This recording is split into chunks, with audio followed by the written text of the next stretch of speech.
Welcome to the 700 Club. Let's go over to the CBN newsroom for today's top stories. Natural disasters are hitting both sides of the country this Labor Day. A heat emergency in the West has sparked deadly wildfires, while parts of the Midwest and Southeast are facing floods. Dale Hurd has the story. At least 2 people have been killed by wildfires that are devastating parts of Northern California. I have the job of sharing some sad news. At least 132 homes and buildings have been destroyed by the Mill Fire in the town of Weed. I lost everything. Animals, house, cars, RV, boats, I lost a lot. This was just a big puff of black smoke. You could hear small explosions. The nearby mountain fire in Siskiyou County has burned through more than 8,400 acres. Searing temperatures in the triple digits from California to Idaho have raised the fire risk for an estimated 50 million people. California's governor has declared a state of emergency.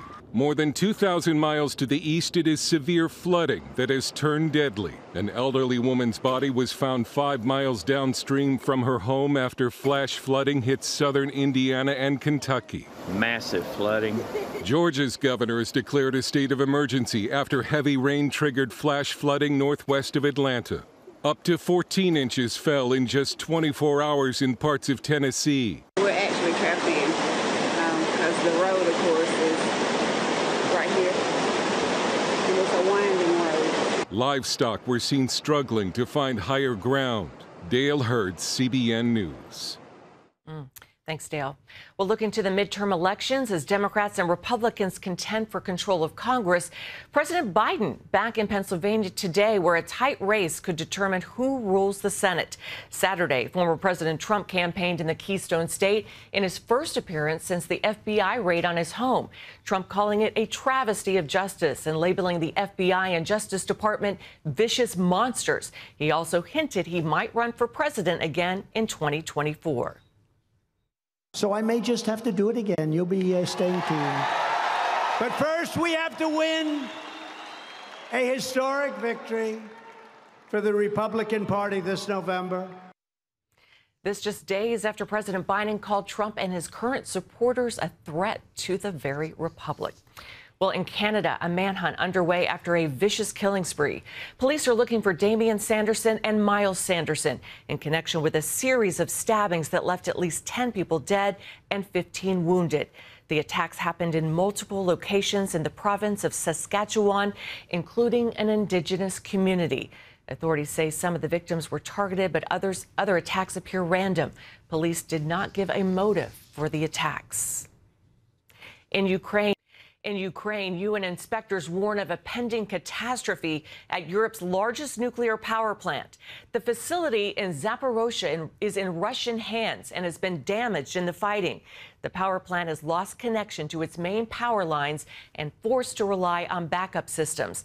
The team also found damage to facilities for storing radioactive waste. In a worst-case scenario, nuclear waste twice the amount of the Chernobyl accident could spread across Europe. Ago today, Palestinian terrorists took Israeli athletes hostage at the 1972 Olympic Games in Munich. 11 Israelis died in the standoff.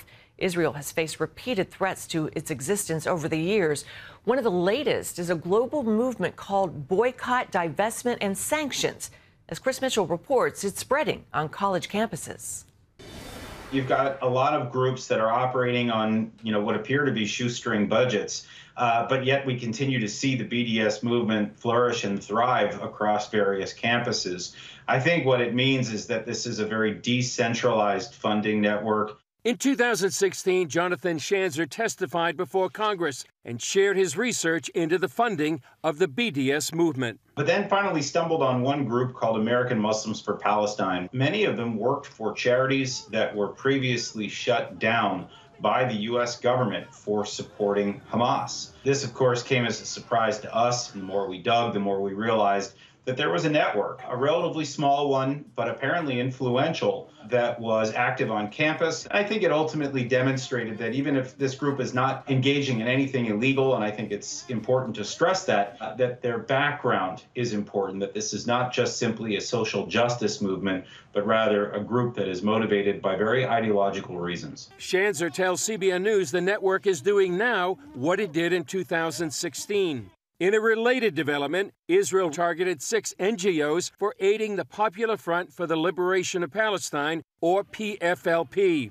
That group is designated as a terror organization by the U.S. So what we're also seeing is that a number of these so-called charities and NGOs really cover for terror groups like PFLP and others as a way to funnel money that ultimately goes to these groups for the purpose of carrying out boycott activities. Arsen Ostrovsky says boycott activities go back 20 years to the movement's beginning at a UN conference in South Africa designed to fight racism. It ended up coming together to promote racism and against one state and one state only, the Jewish state Israel. Annette Will says that helped propel BDS to become a key weapon against the Jewish state. She points out the main BDS tactic is to demonize and delegitimize Israel. Through its signs are placards. The placard strategy is the equations that everyone who goes to an anti-Israel demonstration sees on their placards. Zionism equals, or Israel equals, or the Star of David equals. These words in our collective consciousness, they connote evil. So what happens through the placard strategy is basically people are exposed to an ongoing refrain that says Zionism, Israel, Star of David equals evil.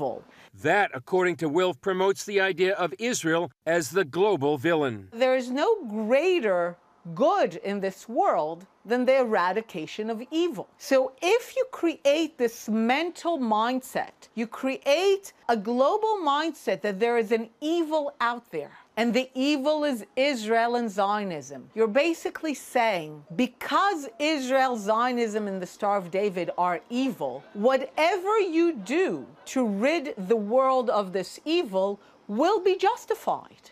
Ostrovsky says this helps explain the growth of violence worldwide against Jews during Israel's war with Hamas in Gaza.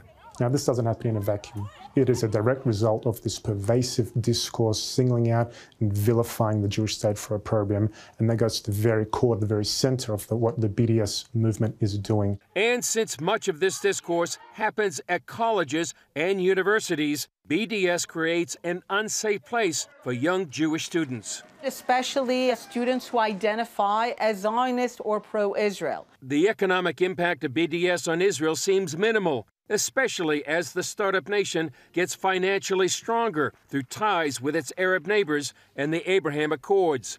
Schanzer warns, however, the battleground is not so much the economy, but the hearts and minds of the next generations. Particularly on college campuses, teaching them, I think, a lot of falsehoods about Israel, about its history, about its politics. And this will certainly make things more difficult for Israel in the future as it battles future generations of what we would call BDSers. And I think this really represents the great challenge, not a well-funded movement, as some people might suggest. It is the dedication to the destruction of the Jewish state. And unfortunately, this is something that has been around for 7+ decades and counting. Chris Mitchell, CBN News, Jerusalem.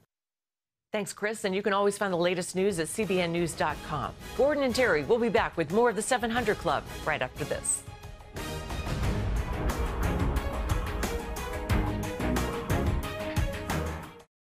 Watch breaking news, in-depth exclusive stories and programs from health to entertainment you won't find anywhere else. The CBN News Channel, a perspective you can trust. Enjoy credible news reporting from around the world. Discover inspiring programs and stories of hope, all in one place from a Christian perspective. The CBN News Channel, a perspective you can trust. To watch the CBN News Channel, download the app or visit cbnnewschannel.com. My name is Hector Luis Nunez, and this is my cancer story. Cancer was detected on my tongue. I said, if I can't sing, if I can't preach, and I can't talk, what am I going to do here? So I called Cancer Treatment Centers of America. for Hector. I wanted to offer him a reconstruction that would give him the most mobility of his tongue. Today, I'm back doing what I love most. No matter what comes your way, have the faith in God. Cancer Treatment Centers of America. Appointments available now. Is it possible that behind the events transforming our culture, our nation, and your life is a mystery that goes back to ancient times? In his most explosive book ever, The Return of the Gods, New York Times bestselling author Jonathan Cahn pulls away the veil and reveals these shocking secrets. Uncover the mystery of the gods and how it's transforming your life. The Return of the Gods, the book you can't afford not to read. Get it online or wherever books are sold. A Russian troop buildup on its border with Ukraine has NATO leaders warning President Putin to watch his step. NATO was created during the Cold War, and its first priority was to deter any attack by the Soviet Union. The alliance has kept the peace for more than 70 years. So why are some NATO allies now doubting that they can count on its most powerful member? Well, Jennifer Wishon explains.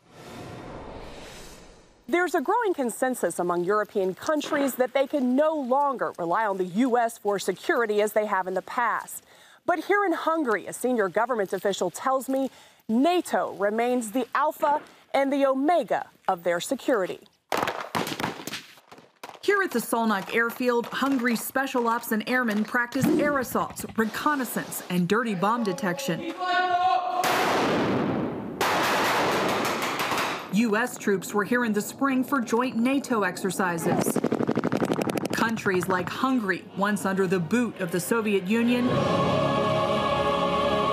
we will now proceed to the signing of the North Atlantic Treaty, have unique appreciation for NATO's protective power. They lived under that authoritarianism. They have no illusions about the intentions of Vladimir Putin and the gang in the Kremlin. Veteran Bradley Bowman serves as senior director of the Center on Military and Political Power at the Foundation for Defense of Democracies. I view NATO, the North Atlantic Treaty Organization, as the most successful alliance in modern history. That's because it's worked. True to its mission, the pact has deterred the Soviet Union and now Russia from attacking NATO countries. The alliance has grown, now including 30 nations, and its potential power is wrapped up in this agreement. An armed attack against one or more member nations in Europe or North America shall be considered an attack against them all. An ironclad partnership demonstrated after the 9/11 attack. Great Britain, Canada, Australia, Germany, and France have pledged forces. NATO allies fought and died alongside U.S. troops in Afghanistan from start to finish. And if anything, the challenges we see in the Asia-Pacific, the rise of China, just makes it even more important that Europe and North America stand together in NATO. Not to mention the ongoing threat from Russia. Once again, we see a resurgent Russia that is undertaking a massive military modernization effort, is behaving aggressively in space and cyberspace on the eastern flank of the NATO alliance in the Arctic, pretty much everywhere you look. And any successful response, in my view, to that aggressive posturing by Moscow must include a unified NATO. While the NATO alliance remains firm, today there's talk of a European-based security force in Brussels. Has the U.S. become a less reliable partner for Europe in terms of its security needs? One of the many great, just sad tragedies of the Afghanistan withdrawal is that we gave Moscow and Beijing a really additional credible talking point to reinforce what they've been saying already, and that is America is unreliable. One senior Hungarian official tells me when it came to getting their Afghan partners out of the country, we had more cooperation from the Taliban than our American allies in many ways. A major stumble that's convinced more countries of the need to upgrade European security. For the most part, U.S. leaders are expressing support. Just say that we certainly support a stronger and more capable European defense, and one that contributes positively to the transatlantic and global security that's compatible with NATO. Compatible, Bowman says, is key. Hungary is working to increase defense spending to 2% of its GDP by 2024. 19 of the 30 NATO countries fail to meet the standard. Given countries already struggle with these goals, then creating redundancies with a European force could play into the hands of Putin. I want Europe to be a net producer, not consumer of security. So if European countries are building military capability, and ideally they're doing that in an integrated and coordinated way, like I don't need more German tank brigades or tank battalions, right? I don't need it. I don't need a single additional German tank. And it'd be nice if the Germans want to send a vessel if they can to the Indo-Pacific, but I really don't care. What I want from Germany is more roads, bridges, ports, and airports, cyber protection, and air defense, so that when Russia does what they're going to do in the Baltics, we can surge forces forward through Germany to get them to the Baltics quickly. Holy Mary, Mother of God. For NATO, the messiness of American democracy can at times make the alliance feel unstable.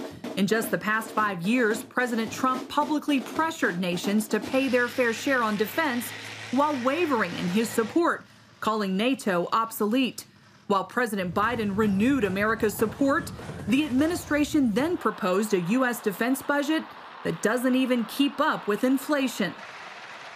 From a national security perspective, we got to get past this tribalism. We got to get past this idea that the other side is always wrong. And we got to come together and identify common threats and develop policies that can withstand the test of time, that won't be thrown out the next time the other party gets the White House or gets control of Congress, because we're going to hurt ourselves if we do that, and we're going to make ourselves less reliable allies. After the U.S.-led debacle in Afghanistan, Hungarian officials say NATO countries have much work to do to repair their reputation in the world. Jennifer Wishon, CBN News, reporting from the helicopter base in Szolnok, Hungary. These are very interesting times, but if Europe becomes its own military force and NATO is dissolved and there's yet another military power arriving on the world stage, that changes a whole lot. And I'm not sure America's quite ready for how much that will change the dynamic.